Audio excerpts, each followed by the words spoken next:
Hello दोस्तों, नमस्कार। एक बार फिर से आपका स्वागत है। तो दोस्तों, आज से मैं शुरू कर रहा हूँ गढ़वाल का परमार वंश।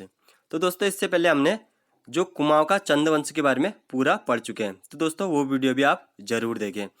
तो दोस्तों, आज हम जो गढ़वाल का परमार वंश है, इसमें दोस्तों कनकपाल से लेकर जो 45वां राजा थे श्याम सातकस, इस वीडियो में हम डिस्कस करेंगे।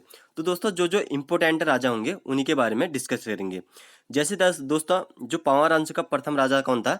कनकपाल था। और सेकंड राजा हो गया दोस्तों हमारा श्यामपाल। कौन हो गया? श्यामपाल। और वहीं थर्ड राजा था दोस्तों हमारा पदुपाल। कौन था? पदुपाल। पदुपाल हो गया दोस्तों थर्ड राजा। और दोस्तों फोर्थ था जो, तो पवार वंश का जो फोर्थ राजा था वो था अभिगित पाल। कौन था? अभिगित पाल। और पांचवा था दोस्तों हमारा पवार वंश का राजा सिगलपाल। कौन था? सिगलपाल। तो दोस्तों, कभी कभी 1 से लेकर 5 तक मिलान भी आ सकते हैं, जो 5 राजाओं का आप याद भी कर सकते हैं। तो पहला हो गया दोस्तों कनकपाल, सेकंड था दोस्तों श्यामपाल, थर्ड था पदुपाल यानी कि पदुपाल था, और वहीं फोर्थ था अभिगत अभिगत पाल, और पांचवा था सिगलपाल। तो दोस्तों, जो जो इम्पोर्टेंट है होंगे उन्हीं के बारे में हम डिस्कस करेंगे, और जो ये राजा हैं इनके बारे में तो पूछा भी नहीं जाता है। तो दोस्तों, कनकपाल से लेकर हम आज 45वां राजा कौन था? श्यामपाल। जो इम्पोर्टेंट है उन राजाओं के बारे में डिस्कस करेंगे। तो दोस्तों, पसंद आए तो लाइक, शेयर और सब्सक्राइब करना ना भूलें। तो शुरू करते हैं दोस्तों हम कनकपाल से। तो चांदपुर गढ़ का राजा कौन था दोस्तों? भानु प्रताप था। तो चांदपुर गढ़ का राजा कौन था दोस्तों? भानु प्रताप था। भानु प्रताप का अन्य नाम क्या मिलता है दोस्तों? सोमपाल। तो भानु प्रताप का पूछा जा सकता है कि पेपरों में भानु प्रताप का अन्य नाम क्या था? तो ये था सोमपाल। पवार वंश का संस्थापक कनकपाल था, जो धार गुजरात से चांदपुर गढ़ तीर्थ यात्रा पर आया था। तो जो पंवार वंश का संस्थापक कौन हो गया दोस्तों? कनकपाल था। जो कहाँ से आया था? धार गुजरात से चांदपुरगढ़ तीर्थ यात्रा पर आया था, यानी कि उत्तराखंड में जो कनकपाल तीर्थ यात्रा पर आया था। तो भानु प्रताप ने जब कनकपाल को देखा तो ये कनकपाल से बहुत प्रभावित हुए और अपनी लड़की की शादी कनकपाल से करवा देते हैं। तो 52 गढ़ों में एक गढ़ चांदपुर गढ़ भी था। तो 52 गढ़ थे जो गढ़वाल में, उनमें क्या था? चांदपुर गढ़ भी एक महत्वपूर्ण था। तो चांदपुर गढ़ के सबसे शक्तिशाली शासक कौन थे? भानु प्रताप ही थे। सोमपाल ने अपनी पुत्री का विवाह कनकपाल से कर दिया। तो सोमपाल ने अपनी पुत्री कौन उनकी पुत्री थी दोस्तों चंपा। तो चंपा का विवाह किससे कर देते हैं? कनकपाल से कर देते हैं। कनकपाल ने परमार वंश की स्थापना चांदपुरगढ़ में 888 ईस्वा पूर्व की थी। तो कनकपाल ने परवार वंश की स्थापना कब की थी? 888 ईस्वी पूर्व की थी। और कहाँ की थी? चांदपुर चमोली में की थी। तो दोस्तों, कभी कभी पूछा जा सकता है कि पंवार वंश का आदि पुरुष किसे कहा जाता है? तो पंवार वंश का आदि पुरुष भी कनकपाल को ही कहा जा सकता है। तो कौन सा हो गया दोस्तों? पंवार वंश का आदि पुरुष कौन हो गया दोस्तों? कनकपाल को ही कहा जाता है। कनकपाल ने लगभग 11 वर्षों तक शासन किया था। तो कनकपाल ने कितने वर्षों तक शासन किया था? 11 वर्षों तक शासन किया था। पुराना दरबार टिहरी से लखन देव के ताम्रपत्र मिले। तो पुराना दरबार टिहरी से किस राजा के ताम्रपत्र मिले हैं? तो लखन देव के जो क्या मिले हैं? ताम्रपत्र मिले हैं, जो 28वां राजा था। तो पुराना दरबार पूछा जा सकता है कि पुराना दरबार टिहरी से लखन देव के ताम्रपत्र मिले हैं, वो कौन सा राजा था? तो वो 28वां राजा था। तो दोस्तों, सेकंड राजा मैंने बताया था कौन था? श्यामपाल। तो श्यामपाल के बारे में उतना इम्पोर्टेंट नहीं है। थर्ड राजा था दोस्तों पदुपाल, और वहीं जो फोर्थ राजा था वो था अभिगित पाल, और पांचवा था सिगलपाल। तो दोस्तों, ये इम्पोर्टेंट है नहीं उतने। पवार वंश का प्राचीनतम जो ताम्रपत्र मिला था वो जगतपाल का मिला था। तो किसका मिला था? जगतपाल का। तो पवार वंश का प्राचीनतम जो ताम्रपत्र किसका हो गया दोस्तों? जगतपाल का मिला था, जो 1455 ईस्वी में मिला था। कब मिला था दोस्तों? 1455 ईस्वी पूर्व। जो देवप्रयाग के रघुनाथ मंदिर से मिला है, इसमें जगतपाल को रजभार कहा गया है। तो पूछा जा सकता है कि जगतपाल को किस ताम्रपत्र में रजभार कहा गया है? तो किसमें कहा गया है? जो पवार वंश का सबसे प्राचीनतम क्या था? ताम्रपत्र था, जो कहाँ से प्राप्त हुआ था? रघुनाथ मंदिर से प्राप्त हुआ था। उसमें जगतपाल को क्या कहा गया है? रजभार कहा गया, और ये 34वां राजा था। तो दोस्तों, 28वां राजा कौन था? लखन पाल, और 34वां राजा हो गया दोस्तों जगतपाल। तो दोस्तों, अब बात करते हैं हम अजयपाल, जो कौन सा था? 37वां राजा। तो इनका कार्यकाल कब से कब तक है? 1490 से लेकर 1519 तक। तो अजय पाल का कार्यकाल हो गया दोस्तों 1490 से लेकर 1519 तक। गढ़वाल का दोस्तों ये 37वां राजा था। अजय पाल के पिता का नाम दोस्तों आनंद पाल द्वितीय था। तो पूछा जा सकता है कि अजय पाल के जो पिता का नाम क्या था, तो आनंद पाल द्वितीय था। भरत कवि के मानवोदय काव्य में अजय पाल की तुलना कृष्ण, भीम, कुबेर, इंद्र से की गई है। तो भरत कवि ने अपने जो काव्य कौन से है मानवोदय, तो अजय पाल की तुलना किस किस के साथ की है, तो कृष्ण से, भीम से, कुबेर और इंद्र से की है। अजय पाल ने अपनी राजधानी देवलगढ़ 1512 में बनाई थी। तो अजय पाल ने जो अपनी राजधानी देवलगढ़ कब बनाई थी पूछा जा सकता है, तो 1512 ईस्वी में बनवाई थी। अजय पाल ने 1517 ईस्वी में अपनी राजधानी श्रीनगर लाई थी। तो दोस्तों अजय पाल ने पहले अपनी राजधानी कहाँ बनाई थी, देवलगढ़ में 1512, और 1512 ईस्वी से 1517 ईस्वी में ये अपनी राजधानी कहाँ लाया था, श्रीनगर पौड़ी गढ़वाल लाए थे। अजय पाल ने 1490 ईस्वी के आसपास 52 गढ़ों को जीता था। तो अजय पाल ने गढ़वाल के 52 गढ़ों को कब जीता था, 1490 के आसपास। 1491 ईस्वी में कुमाऊं के कीर्तिचंद ने अजय पाल को हराया था। तो कुमाऊं के कीर्तिचंद ने अजय पाल को कब हराया था, 1491 में। तो पूछा जा सकता है कि अजय पाल कुमाऊं के किस चंद शासक के समकालीन थे, तो कीर्तिचंद के समकालीन थे। और अजय पाल को कीर्तिचंद ने कब हराया था, 1491 ईस्वी भी।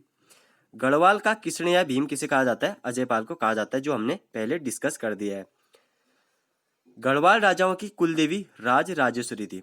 तो गढ़वाल के जितने भी पंवार वंश के राजा थे उनकी कुलदेवी कौन सी थी, राज राजेश्वरी थी।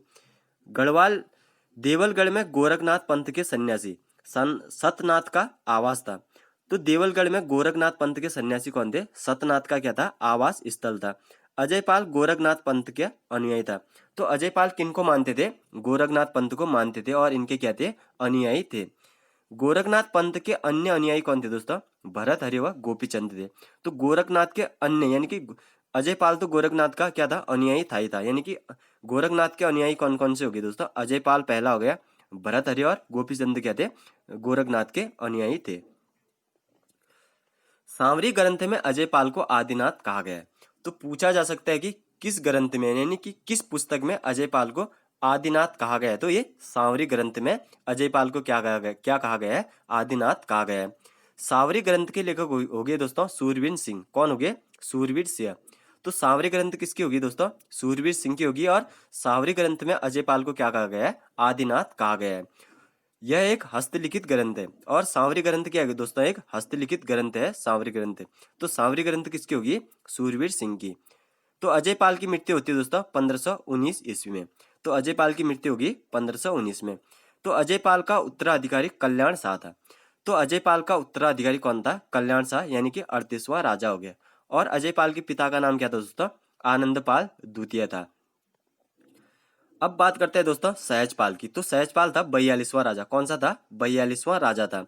तो सहजपाल का कार्यकाल था 1547 से 1575 ईस्वी तक। कब तक था सहजपाल का, 1547 से 1575 ईस्वी तक था सहजपाल का कार्यकाल।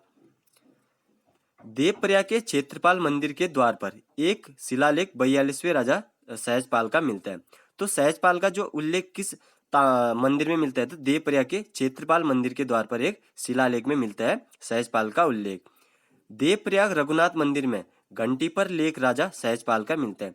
तो पूछा जा सकता है कि किस पंवार वंश के राजा का उल्लेख, किस पंवार वंश के राजा का घंटी पर लेख मिलता है, तो ये मिलता है सहजपाल का जो 42वां राजा था। और किस मंदिर से मिलता है, देवप्रयाग यानी कि रघुनाथ मंदिर से। सहजपाल मुगल काल के अकबर के समकालीन थे। तो सहजपाल किसके समकालीन हो गए दोस्तों, अकबर के समकालीन थे सहजपाल। सहजपाल कुमाऊं के राजा बालो कल्याण चंद व रुद्रचंद के समकालीन थे।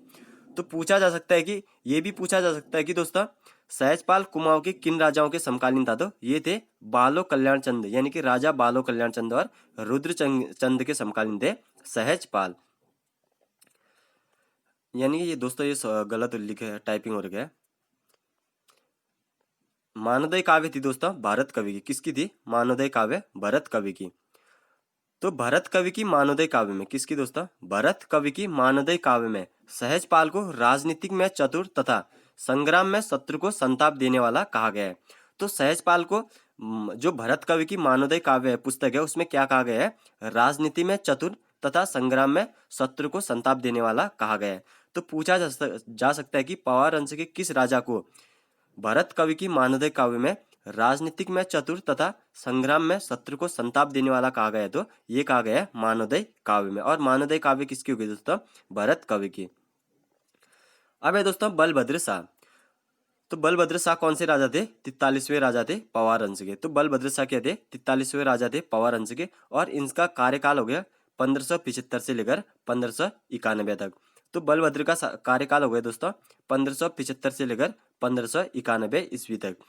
बलभद्र शाह के समय राजदूत भेजने की प्रथा प्रारंभ हुई थी। यानी कि उत्तराखंड में बोले या यानी कि पवार वंश में बोले तो राजदूत भेजने की प्रथा किसके समय में प्रारंभ हुई थी, बलभद्र शाह के समय प्रारंभ हुई थी। यानी गढ़वाल के किस परमार वंश के समय राजदूत भेजने की प्रथा प्रारंभ हुई थी, ये हुई थी बलभद्र शाह के समय, जो गढ़वाल के कौन से राजा थे, 43वें नंबर के राजा थे। 1581 या 1590। तो दोस्तों ये अलग अलग डेट दिया गया है। ग्वालदम का युद्ध बलभद्र शाह व रुद्रचंद के बीच हुआ है। तो पूछा जा सकता है कि ग्वालदम का युद्ध कब हुआ था, तो दोनों डेट याद कर लेना दोस्तों, 1581 और 1590। तो ये हुआ था बलभद्र शाह व रुद्रचंद के बीच।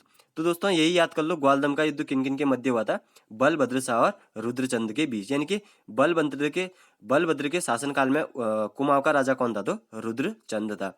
ग्वालदम युद्ध में रुद्रचंद की हार हुई थी। हार के साथ सेनापति पुरुषोत्तम पंत मारा गया था। तो जो ग्वालदम युद्ध कब हुआ था दोस्तों, 1581 या 90 में हुआ था। ग्वालदम युद्ध में किसकी हार हुई थी, रुद्रचंद की हार हुई थी। और रुद्रचंद के सेनापति कौन थे, पुरुषोत्तम पंत की इस युद्ध में मृत्यु हो गई थी। तो पूछा जा सकता है कि पुरुषोत्तम पंत जो क्या थे, रुद्रचंद के सेनापति थे, किस युद्ध में मारे गए थे, तो ये ग्वालदम युद्ध में मारे गए थे। बलभद्र शाह पहले राजा थे जिन्होंने अपने नाम के आगे शाह की उपाधि धारण की थी। तो किस पवार वंश ने सबसे पहले अपने नाम के आगे शाह की उपाधि धारण की थी, तो ये की थी बलभद्र शाह ने। गोरखनाथ एंड द कनपटा योगीज ग्रंथ के लेखक कौन थे, जॉर्ज डब्ल्यू फ्रेजर। तो पूछा जा सकता है कि पुस्तक, ठीक है दोस्तों, गोरखनाथ एंड द कनपटा योगीज ग्रंथ के लेखक कौन हो गए, जॉर्ज डब्ल्यू फ्रेजर।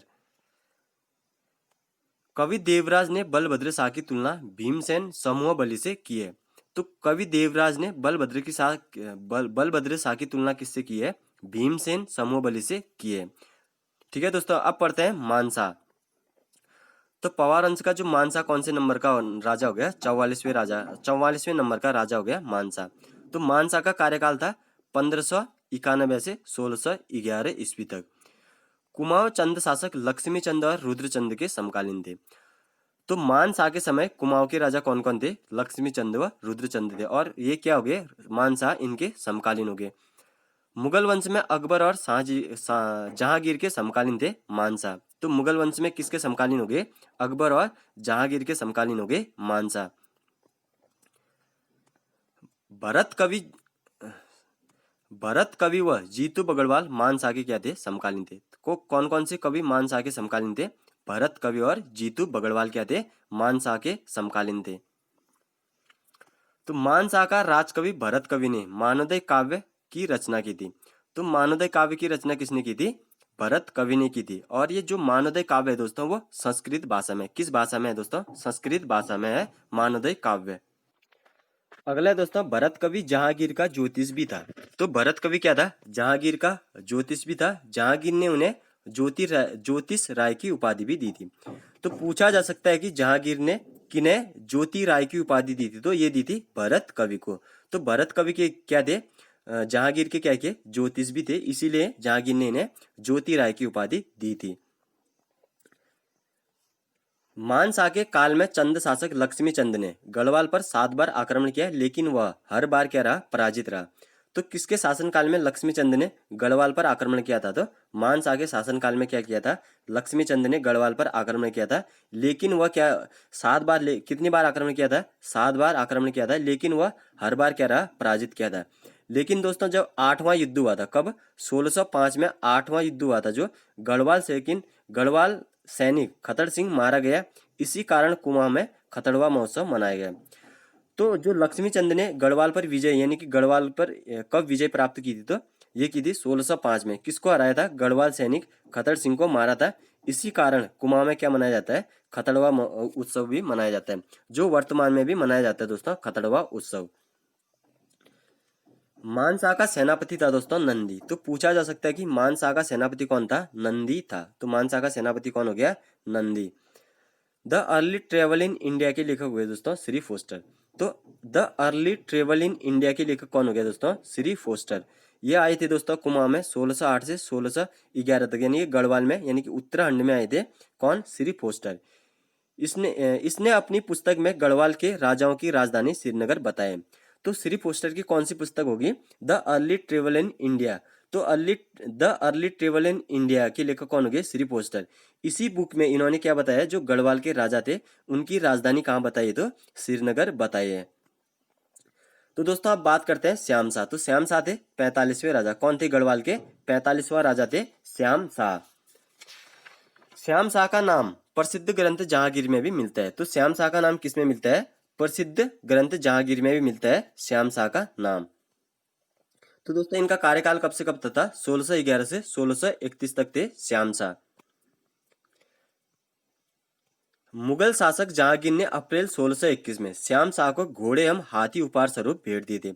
तो मुगल शासक कौन थे? जहांगीर ने 1621 में श्याम शाह को घोड़े एवं हाथी उपहार में भेंट किए थे। तो पूछा जा सकता है, ये क्वेश्चन पूछ भी दिया कि दोस्तों जहांगीर ने पवार वंश के किस शासक को घोड़े एवं हाथी उपहार स्वरूप भेंट किए थे? तो ये किया था श्याम शाह को। और कब किए थे दोस्तों? 1621 ईस्वी में। श्याम शाह के समय सती प्रथा का उल्लेख भी मिलता है। तो श्याम शाह यानी कि पवार वंश के समय, यानी कि श्याम शाह के समय किसका उल्लेख मिलता है? सती प्रथा का उल्लेख मिलता है। तो पूछा जा सकता है कि किस पवार वंश के समय सती प्रथा का उल्लेख मिलता है? तो श्याम शाह के समय सती प्रथा का उल्लेख मिलता है।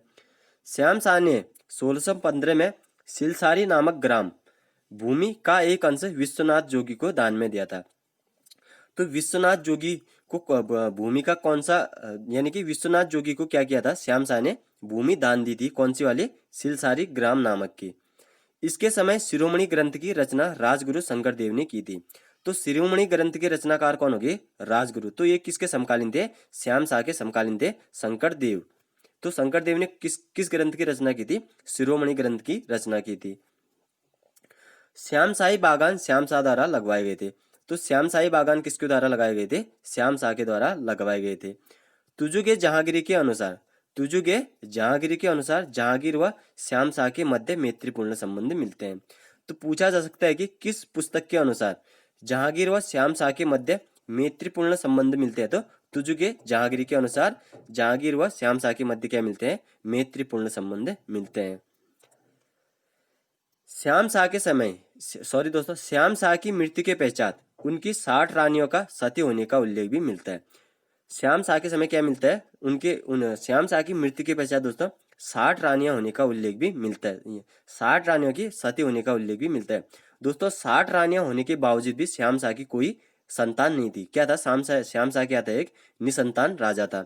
श्याम शाह के समय जेसुएट पादरी 1624 ईस्वी में श्रीनगर होते हुए तिब्बत गए थे। तो श्याम शाह के समय कौन आए थे श्रीनगर? जेसुएट पादरी। और कब? 1624 में, जो श्रीनगर होते हुए कहाँ गए थे? तिब्बत गए थे दोस्तों। तो दोस्तों इस वीडियो में इतना ही था। अब बात करेंगे दोस्तों, इससे हम 46वां राजा हमारा कौन था उसके बारे में याद करेंगे, बात करेंगे 46वां राजा। उसके बाद हम महीपति शाह, पृथ्वीपति शाह, मेदिनी शाह, फतेह शाह, आगे जितने भी होंगे दोस्तों अगली वीडियो में हम बात करेंगे। दोस्तों वीडियो कैसी लगी आप कमेंट बॉक्स पर लिखकर जरूर बताएं। पसंद आए तो लाइक, शेयर और सब्सक्राइब करना भी ना भूलें।